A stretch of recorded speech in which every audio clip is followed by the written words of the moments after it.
एकादशी का व्रत महत्वपूर्ण है। प्रत्येक वर्ष 24 एकादशियां होती हैं। जब अधिक मास या मलमास आता है तब इनकी संख्या बढ़कर 26 हो जाती है। जया एकादशी, जो कि माघ मास के शुक्ल पक्ष की एकादशी तिथि है, इस विषय में भगवान श्री कृष्ण कहते हैं कि माघ एकादशी, जो कि जया एकादशी कहलाती है, अत्यंत पुण्यदायी है। इस एकादशी का व्रत करने से व्यक्ति नीच योनि जैसे भूत प्रेत पिशाच की योनि से मुक्त हो जाता है। जया एकादशी के दिन सुबह जल्दी उठकर भगवान विष्णु का ध्यान करें और व्रत का संकल्प लें।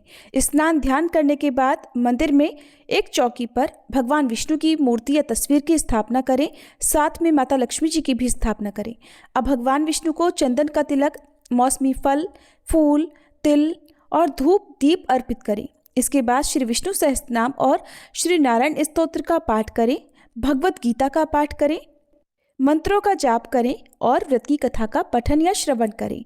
फिर सारा दिन उपवास रखकर, हो सके तो रात्रि जागरण करके एकादशी के अगले दिन यानी द्वादशी तिथि को ब्राह्मणों को भोजन कराएं। अपनी सामर्थ्य के अनुसार उन्हें दान दक्षिणा आदि दें या किसी निर्धन जरूरतमंद व्यक्ति को भी आप दान की सामग्री देकर उसके बाद भोजन ग्रहण कर सकते हैं। भोजन सात्विक होना चाहिए।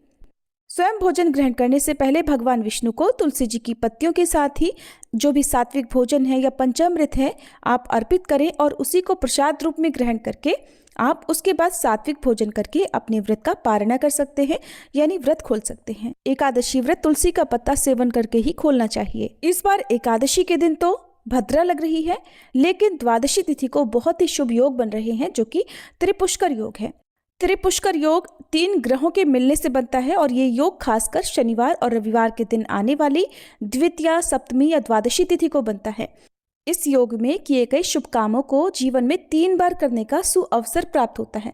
इस योग में नया घर, जमीन, गाड़ी या अन्य संपत्ति खरीदना शुभ होता है। त्रिपुष्कर योग में किसी भी काम को करते समय खास सावधानी बरतनी चाहिए, क्योंकि इस समय किए गए कामों का फल 3 गुना मिलता है। इसलिए इस दौरान कर्ज लेने से बचना चाहिए।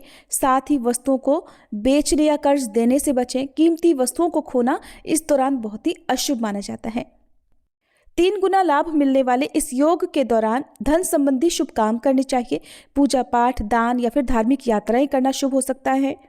कीमती चीज़ों की आप खरीदारी कर सकते हैं। इस योग के दौरान जमा किया हुआ पैसा भी आपके लिए शुभ फलदायी हो सकता है और भविष्य में आपका बैंक बैलेंस बढ़ने की संभावना ज़्यादा होती है।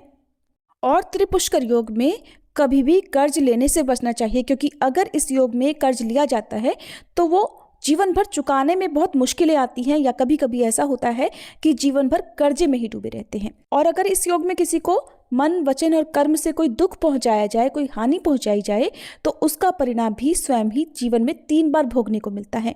अब जानिए एकादशी व्रत की तिथि, शुभ मुहूर्त और भद्रा काल के समय के बारे में। साथ ही आप जानेंगे भद्रा का वास इस बार कहाँ रहेगा। इस बार माघ शुक्ल पक्ष की एकादशी तिथि 7 फरवरी शुक्रवार रात 9:27 से प्रारंभ होगी और एकादशी तिथि समाप्त होगी 8 फरवरी शनिवार रात 8:15 पर। और ऐसे में हिंदू पंचांग के अनुसार इस बार जया एकादशी व्रत 8 फरवरी दिन शनिवार को रहेगा। 7 फरवरी शुक्रवार को दशमी तिथि के नियमों का पालन किया जाएगा। 8 फरवरी शनिवार को ब्रह्म मुहूर्त सुबह 5:30 से 6:18 तक रहेगा। सूर्योदय होगा सुबह 7:07 पर, सूर्यास्त शाम 6:14 पर। प्रातःकाल पूजा मुहूर्त रहेगा सुबह 5:47 से 7:05 तक। शाम की पूजा का मुहूर्त शाम 6:06 से 7:24 तक। राहुकाल का समय सुबह 9 से 10:30 बजे तक रहेगा और भद्रा सुबह 8:48 से शुरू होगी, जो कि रात 8:15 तक रहेगी। यानी कि इस बार लगभग पूरा दिन ही एकादशी व्रत में भद्रा रहने वाली है। द्वादशी तिथि प्रारंभ होगी 8 फरवरी शनिवार रात 8:16 से और द्वादशी तिथि समाप्त होगी 9 फरवरी रविवार शाम 7:25 पर। इस बार द्वादशी तिथि को बहुत ही शुभ योग बन रहे हैं। इस दिन सूर्योदय होगा सुबह 7:06 पर, सूर्यास्त शाम 6:15 पर। ब्रह्म मुहूर्त सुबह 5:59 से 6:17 तक रहेगा।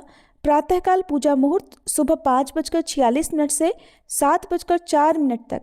अभिजीत मुहूर्त दोपहर 12:13 से 12:58 तक। त्रिपुष्कर योग का शुभ संयोग इस बार शाम 5:53 से 7:25 तक रहेगा, जो कि अपने आप में बहुत ही दुर्लभ और शुभ योग है। अमृतकाल सुबह 7:58 से 9:34 तक रहेगा और राहु काल शाम 4:30 से 6 बजे तक रहेगा। एकादशी व्रत खोला जाएगा यानी व्रत का पारण किया जाएगा 9 फरवरी दिन रविवार को सुबह 7:07 से 8:55 के बीच में। हालांकि जो लोग किसी कारण से सुबह व्रत ना खोल पाए वो दोपहर में 1 से 3 बजे के बीच में भी व्रत खोल सकते हैं, क्योंकि इस बार द्वादशी तिथि रविवार को सारा दिन रहने वाली है। इस बार भद्रा का वास स्वर्गलोक में रहेगा, इसलिए ये भद्रा पृथ्वीलोक पर अशुभ नहीं रहेगी। इसलिए आपको भी इस बार भद्रा का विचार नहीं करना चाहिए और कोई भी पूजा पाठ हो, दान हो या व्रत खोलना हो या कहीं जाना हो, आप अपने काम आसानी से इस दिन कर सकते हैं। ये थी आज की वीडियो। जानकारी अच्छी लगी हो तो वीडियो को लाइक करके इस दिन हमारे चैनल पर कथा भी जरूर सुनिएगा।